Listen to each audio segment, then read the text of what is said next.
Hey, so today we're doing something a little different. No working on the engine today because, as you saw in that last video, the starter's bad, so I'm still waiting on the new one to ship in before we can get that going, which is a little bit of a bummer because I really want to get that to turn over. But I have had these steel braided brake lines sitting around for over a year now, and now is the perfect time to get it, to put them on. The car's been apart, it's up on jack stands, wheels are off. It's just the perfect time to get it done, and I really need to knock it out. Today we are going to be replacing the steel braided brake lines.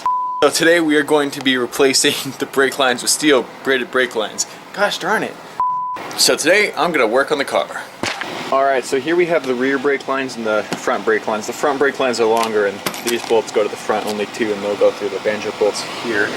But we're just going to start with the back because, I mean, it's right here next to me, and also there's more space there, and I also haven't taken off a front wheel. So we're starting with the back.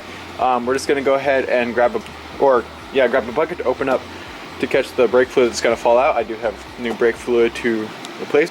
Let me double check that really quick. Yep, I got my .3 brake fluid right here, so we're good to go. Alright, so let's just go ahead and dive in and start taking off, or grabbing a bucket and then start taking off the old one. So this is the line right here that we're replacing. Don't mind the exhaust, I just don't have it hooked up to here right now. But here's what you're going to need for it. So we're going to need a 10mm for up top. This whole section right here is coming out as well. This goes up here and there's a little thread here. It's a little hard to see with the light, but this will screw into there, and then right here I just have adjustable, I want to call it a crescent wrench, but I'm all of a sudden second guessing myself. And we're going to take this off, and then this end will screw right in here. But make sure to have a bucket underneath. I'm going to take this side off first and then let the brake fluid drain down into the bucket as much as it can before I replace it.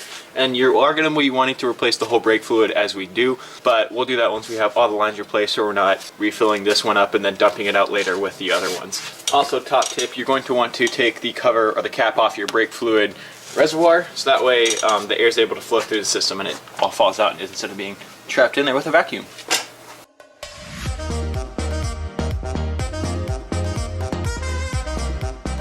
I had a bit of trouble getting this top part off. It just didn't want to get out for me. So turns out you had to take this little washer they had inside there and just yank it out, and then this part falls out. So now we're just going to continue taking this off. I know I said I was going to take this bottom part off first, but it would not twist because it needs the whole line to twist. So I ended up having to take it off top to bottom. Alright, that bottom part's out. So here's the difference between the two lines, the old one and the new one. This one's stainless steel, this one's just a rubber hose. This one won't bulge, which is the great part. Should give a bit stiffer feeling, but will last longer and just all around be better. So let's just go ahead and pop this one back in. It's directly just how it was before. As you can see, the ends are exactly the same. Nothing to be confused. Screw this in, and then we're good to move on to the next one.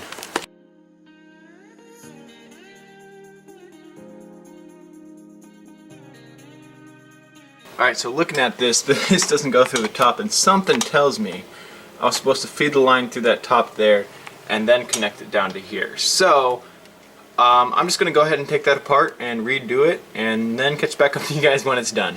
Alright, got the line all in now, and guess what? Turns out I didn't need to take this off. This slid through, it just had to be a certain direction. And then I popped that washer back on there so it's not going to be falling through back and forth. That's there. It's connected up just tightly here. Connected here as well, so now it's time to move on.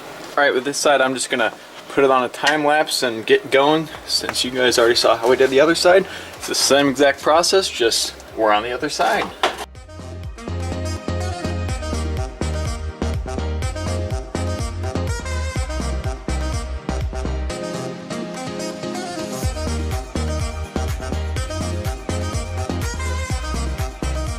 Alright, so not so fun update coming up. So you see where that U is, or upside down U? Somehow, after I took off the old brake line, the fitting flared, and so now the new brake line won't screw onto there. Like, I just simply cannot get it on. So I'm going to go ahead and spend a bunch of time trying to finick around with that and get it on, because that is the next step that we have. So, still working on it. Alright, so that's done. So I don't know if you guys understood what was happening. So the fitting there on this end here, it had gotten caught. It kept like flying back up and just like ended up flaring out the end. So that way I couldn't really fit this part over top of it and get to the threads. So anyway, I ended up wiggling it on and then just using a couple wrenches and then tightening it up. Yeah, you can see some threads at the top there, but that's how it should be. It's not going to screw in all the way. Anyway, then put those washers back in to hold it. This one's in tight. Give it a tightened up as tight as it could, give it 1/4 turn more, and so that's in there. That's solid, and then we're gonna go ahead and move on to the front driver's side brake. Okay, so we're in the front fender well now, and we have a steel braided line again, obviously, and we're gonna be replacing this whole line. So this has a couple spots where it connects. We're gonna have to unscrew it here, unscrew it here, and then if I just, oh, I dropped the light and the batteries fell out. Alright, got that figured out. And then, I don't know how well you can see it, but there's one bolt right here, a banjo bolt. So this bolt will come out, and then there'll be another one that will slide in over top, and you got a couple crush washers, and that'll be good to go. So, I'm just going to set you guys down, and we'll go ahead and pull the old line out, and I'll catch you up before we put the new one in.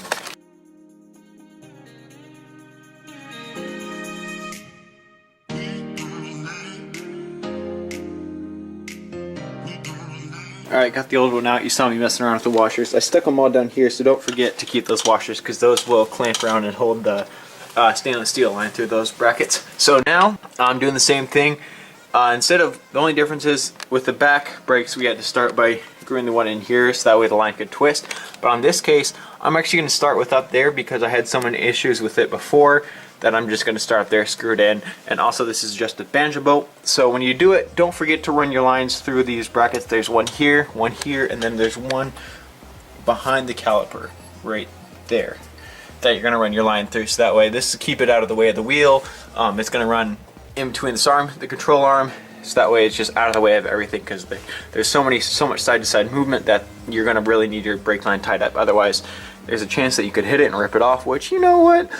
If you ripped off your brake line, you'd want to stop, but you wouldn't be able to, so it's very important that you just go ahead and keep that on. So let's run it in. I'm just going to stick you guys back up, and we're going to go ahead and connect this all together again.